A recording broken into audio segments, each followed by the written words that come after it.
طال دعوة الإجماع يلزم بلو لما ما قلت ما رسنو من قال وأما الإجماع فلا إجماع في المسألة لا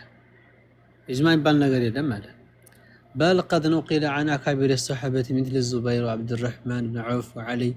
بن مسعود وابن عباس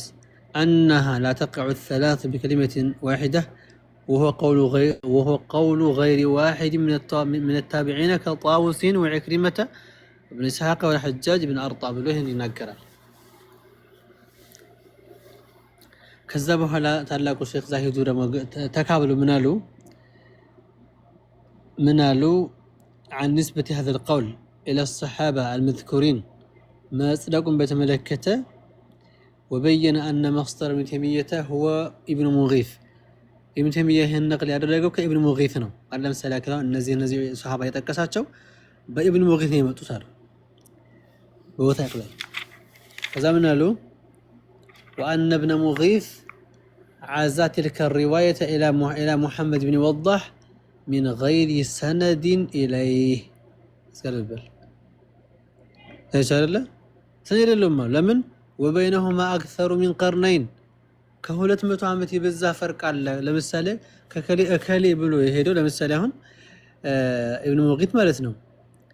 ودا محمد ابن وضح سياستقى لمثال هون ابن مغيث من هذا اني دمو هين يسمعوت كمان ነው አለ ከሙሐመድ ኢብኑ ወዳህ ነው አለ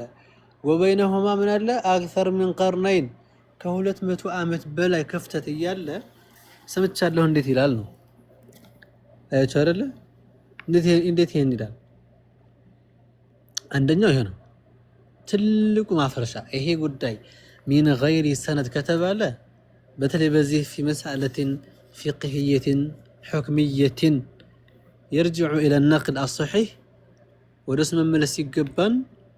ግን ጉዳዩ በዚህ ልክ በአየር እንዴት ተንሳፎ ይቀራል ማለት ነው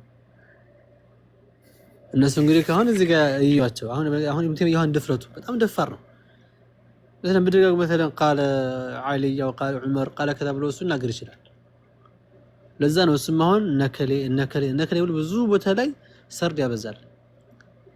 ግን የተወሰነ የሆነ ጠንካራ ሰውዬ ቢያገኘው እዛ ላይ